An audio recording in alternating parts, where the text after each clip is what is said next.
You can get used to seeing this. Miguel Sano in a Twins uniform.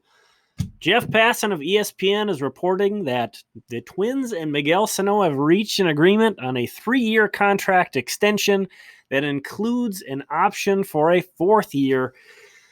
Big move. This is the 3rd major contract extension that the Twins have signed in the past calendar year, following the Max Kepler and Jorge Polanco extensions from February of 2019. Also, in the last 12 months calendar year, there's been a lot of Twins fan frustration over lack of investing, not only in free agents this offseason, but also in potential trades at the trade deadline. Do I expect a Sano contract extension to alleviate any of those frustrations? Probably not. But it is fair to point out that this is a major move for the Twins in their front office. And here you can see Passan's original tweet reporting the news. Just kind of want to make sure to give him credit, but also point out that 2-year soft free agency. There's one item of proof that even the best in the business can have typos every once in a while. And then Ken Rosenthal of The Athletic came through with these specific details. He had those first. But also want to mention that the 4th year is a $14 million club option with a $3 million buyout. Ken later cleared that up. Also, again, Ken Rosenthal, one of the best in the business. So I want to point out when I screw up tweets that I'm just doing what the big guys do. Okay, I'm just copying them. Yeah, as you can see, 3 years, $30 million guaranteed. He's going to make $27 million in the first 3 years, and then he'll be guaranteed that extra million as the buyout if the Twins don't want to bring him back, or the Twins will have the option of bringing him back at $14 million. I'm guessing at that point, $14 million isn't a painfully large amount in 2020. At that point, you would expect with inflation, that's going to be even more of an easy decision for the Twins to make. Sano, he had the shin injury that required a titanium rod to be put in the offseason of 2017, and then had a really awful 2018 season and just physically looked bad in 2018. So for him to, he got in shape in the offseason last year. He didn't debut in 2019 until mid-May. Got off to a great start, but then looked awful again for a good stretch there from like early June to mid-July. But from that point on, he was the man. Even with some struggles in there, Sano still ended the year with the highest hard contact rate in baseball. He had the 2nd highest average exit velocity in baseball. So just to illustrate that point on Baseball Savant real quick here, look at the sliders for Sano. Elite exit velocity and hard hit percentage. There aren't that many, young players that have a power resume that Sano has, and it's so easy to forget because it feels like he's been around forever. He was such a high-profile signing. There was so much attention around when he signed as an international free agent out of the Dominican that it feels like he's been in the Twins' consciousness forever, and he really has been. But look at this dude. It's so easy to forget. And this is true of some of the other young Twins like Jose Barrios, too. Miguel Sano's only 26 years old still. He's going to turn 27 in May. So, yeah, Sano's still a really young guy coming into his age 27 season. As it was, he was projected to hit free agency after next season, so after the end of 2021. So the Twins had him under team control for 2 more seasons. He was projected to make around $6 million this year, and obviously that would have escalated to a higher amount next season through arbitration. So the Twins have locked him down for an additional year and also the option for a 2nd year.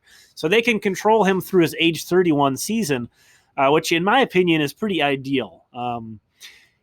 This is hard to say when you have a guy like Nelson Cruz on the same roster who's, well into his late 30s and as productive as ever.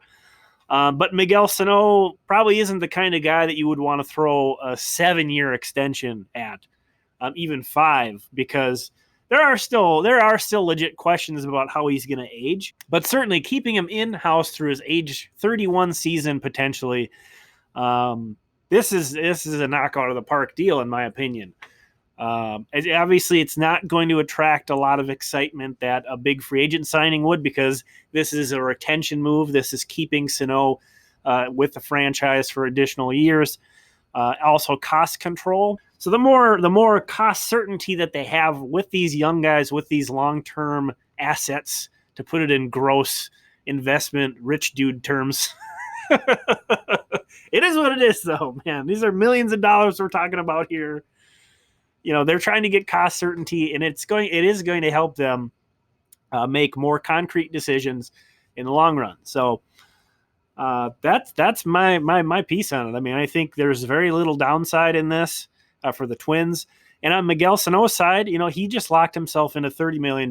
That's, he's already a guy who's got a decent amount of money in the bank from when he signed and all that, but nothing close to this kind of money he's just secured for himself and his family. The foul ball off the leg, busting his leg, shattering the bone in his shin. Freak accident. So he knows that, danger could be lurking around any corner. So he probably could have made a lot more money potentially and bet on himself by going year to year with the Twins these next 2 seasons, and then hitting the free agent market as a young guy. Young power hitting guy, he probably could have made it big. This still does give him the opportunity. I mean, if he lives up to things over these next 4 years and he reaches free agency at 31, I mean, we're seeing, he could still make quite a bit of money for himself after that. Even though I think it was smart for the Twins I don't think the Twins should have extended themselves any further at this point, especially. It makes sense for Sano as well.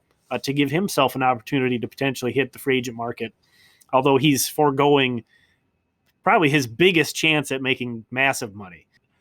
Somebody comes to you offering you $30 million, and you're somebody who's been through sort of those freak accidents in the past, pretty hard to turn that down, I'd think. But, I'm never going to be in that situation, so don't take my word for it. I can't even relate to that. All I can relate to is looking at this extension, comparing it to kind of what else we've seen, and thinking about it in Twins terms. I think it's a really good move. I still think Miguel Sano is not a third baseman. That my mind doesn't change with that, but there's no question in my mind he's going to be a middle of the order, big production bat. And we may haven't even seen the ceiling. Again, he's only 26 years old. He's gonna be 27 in May. So I think it's pretty clear that being around Nelson Cruz had some positive influence on him and helped him advance some. So who knows what's left? Like I said, second highest exit velocity, highest hard hit rate in baseball last year. So that's my take. What do you think? What do you think about the signing? What do you think about the Twins' moves? How much credit are you giving the front office on this move?